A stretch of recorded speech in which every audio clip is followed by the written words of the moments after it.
मेरा नाम लब्धि है और मैं दुर्ग में रहती हूँ। अभी तो फ़िलहाल मैं स्कूल में हूँ।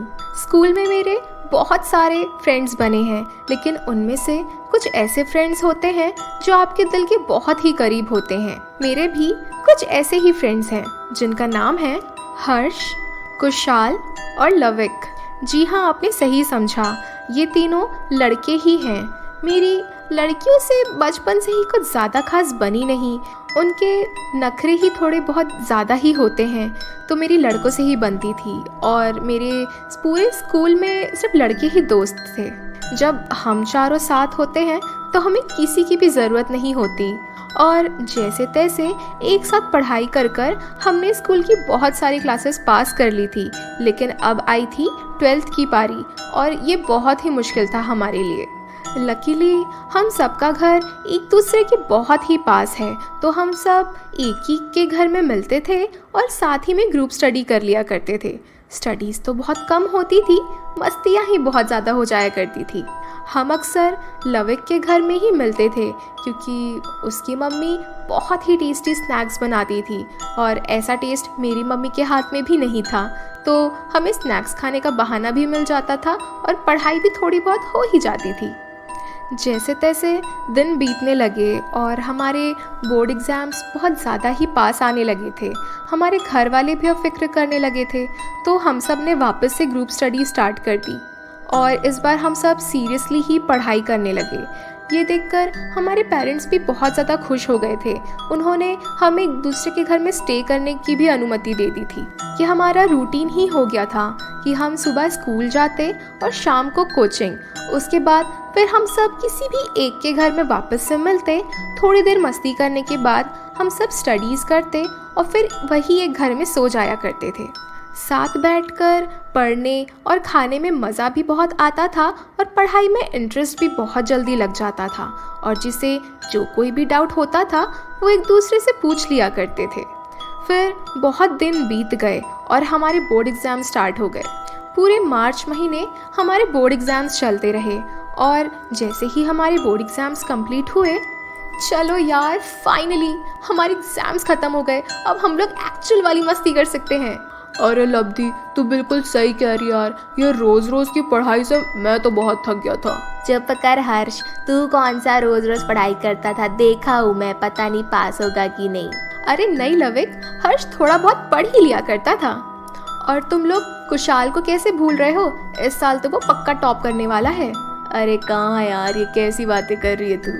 आखिर एग्ज़ाम के बाद थोड़ी देर गपशप करने के बाद हम सब वापस अपने घर चले गए। बाकी सबका तो पता नहीं, पर घर जाकर मैं तो बढ़िया आराम से 3 घंटे तक सोती रही। और सोकर उठने के बाद जब मैंने अपना मोबाइल चेक किया तो उसमें मेरे दोस्तों के बहुत सारे मिस कॉल्स थे। मैंने वापस से फिर सबको कॉल बैक किया और कॉन्फ्रेंस में ले लिया। अरे भाई लवी, तू तो पूरा तबेला बेच के ही सो गई थी। अरे मैं क्या करूं, इतने दिन से नींद ही पूरी नहीं हो रही थी। बड़ी अच्छी नींद पूरी हुई है मेरी तो। अच्छा ये सब छोड़ो यार, मैं ये कह रहा हूँ एग्जाम खत्म हो गया है, कुछ सेलिब्रेट करते हैं ना। हाँ हाँ, बहुत अच्छा आइडिया है। मैं तो कहता हूँ ये कुशल के ही घर चलते हैं, वहीं पे कुछ पार्टी कर लेंगे। अरे क्यों भाई, क्यों मेरे घर ही क्यों? अरे वो क्या है ना, लविक की मम्मी के हाथ की स्नैक्स खा खा कर अब हम बोर हो गए हैं, तो तेरी मम्मी के हाथ के स्नैक्स खाएंगे ना। ऐसा कहकर हम सभी बहुत तेज हंसने लगे, और फिर थोड़ी देर और गपशप के बाद ये डिसाइड हो गया कि हम सब कुशल के घर ही जाने वाले थे और वहीं पर कुछ पार्टी शार्टी और मस्ती करने वाले थे। हम सब ने मिलकर 7 बजे का टाइम तय किया था और अपने घर पर भी बातें कर ली थी कि आज रात हम सब कुशल के ही घर रुकने वाले थे। हम सब के घर वाले भी मान ही गए थे, क्योंकि आज ही हमारे एग्जाम्स खत्म हुए थे और हम सेलिब्रेट करना चाहते थे। मेरा तो 6 बजे से ही रेडी होना स्टार्ट हो गया था, और मैंने एक बहुत अच्छी सी DVD भी रखी थी, ये सोचकर कि वहाँ जाकर हम बेहतरीन सी मूवी देखेंगे। मैंने एक हॉरर DVD रखी थी जो कि बहुत बढ़िया थी, मैंने एक बार देखी थी उसे। रेडी होकर थोड़ी देर इंतज़ार करने के बाद लविक और हर्ष भी मुझे लेने आ गए थे। फिर हम तीनों साथ ही वॉक करते करते कुशल के घर जाने लगे। हम सभी का घर एक दूसरे के घर से करीब 15 मिनट की ही दूरी पर है। थोड़ी ही देर में हम उसके घर पहुंच गए और हमने दरवाज़ा नॉक किया कि तभी कुशल की मॉम ने दरवाज़ा खोला। उन्होंने बहुत प्यार से हमें घर के अंदर बुलाया। घर के अंदर जाते ही हम सब इधर उधर फैल गए और मैंने देखा कि कुशल किचन में हमारे लिए ही स्नैक्स बना रहा था। अरे वाह कुशल, तुझे ये सब भी आता है? हाँ यार, ये सब मुझे मेरी मॉम ने सिखाया है। नाइस यार, मुझे तो कुकिंग का कभी नहीं आता। अरे कुकिंग की बात कर रही है, तेरे को तो कुछ भी नहीं आता है। अरे ये देखो यार, ये मुझे क्या मिला कुशल के कमरे से। हम सभी ने फिर लविक की तरफ पलट कर देखा तो उसके हाथ में हमें वीजा बोर्ड दिखाई दिया। अरे यार तू पागल है क्या? इसे बाहर क्यों लेकर आया? जल्दी अंदर रख, माँ देख लेगी। फिर हम सभी भागते हुए कुशल के कमरे में चले गए। अरे वैसे ये बोर्ड तेरे पास कर क्या रहा है कुशल? अरे भाई ये मेरा नहीं है, मेरे बड़े भाई का है। वो सब छोड़ो यार, ये किसी का भी है। हम लोग इसको इस्तेमाल करके देखते ना, कितना मजा आएगा। ये किसी भी मूवी और स्नैक्स से बहुत ही ज्यादा बेटर है। अरे अब किया है ना तूने मस्त वाली बात, मेरे भी मन में यही चल रहा है। मैं तो कहता हूँ यही करते हैं। नहीं नहीं नहीं, ये सब बिल्कुल भी नहीं हो रहा है यहाँ पे, मेरी मम्मी नहीं मानेगी। अरे तो तू मम्मी को बता ही क्यों रहा है? तेरी मम्मी जब रात में सो जाएगी तो हम लोग यहाँ पे करेंगे ना यार। वैसे भी तेरा बड़ा भाई यहाँ थोड़ी ना रहता है, रूम पूरा हमारा है। अरे सही तो कह रहा है हर्ष, मान जाना कुशल। थोड़ी देर कचकच के बाद कुशल भी मान ही गया। उसकी मम्मी के सामने हमने स्नैक्स खाए और थोड़ी देर मूवी देखी और जैसे ही उसकी मम्मी सोने चली गई हम सभी वापस कुशल के कमरे में आ गए।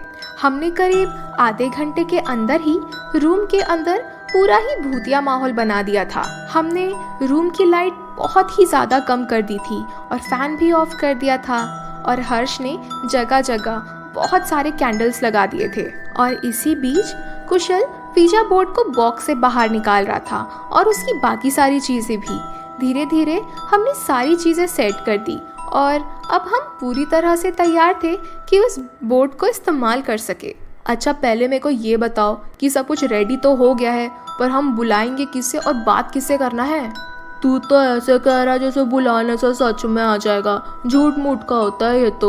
हाँ वही तो, झूठ मूठ का ही तो होगा है ना कुशल, झूठ मूठ का ही है ना। अरे भाई मुझे नहीं पता, ठीक है, जो होगा उसके जिम्मेदार तुम लोग हो, मैं तो वैसे ही मना कर रहा हूँ। अरे कुछ नहीं होता यार, तुम लोग भी ना। चलो चलो फटाफट फटाफट, जिस भूत को बुलाना ना उसको ध्यान में रख लो और फटाफट मंत्र वंत्र पढ़ो। कुशल ने फिर हमें इंस्ट्रक्शन समझा दिए कि हमें जिस भी आत्मा से बात करनी है उसका ध्यान हमें करना पड़ेगा और अपनी आंखें बंद रखनी पड़ेंगी। कुशल के कहने पर हम सभी ने वैसा ही किया और ऐसा करते वक्त हमने एक दूसरे के हाथ भी पकड़ लिए थे। अभी हमें ध्यान करते हुए सिर्फ 2 मिनट ही हुए थे कि फिर कुशल के सवाल पूछने से कुछ ऐसा हुआ जिसे देखकर हमारी रूह ही कांप गई थी। आगे क्या हुआ था ये जानने के लिए देखिए इसका दूसरा पार्ट।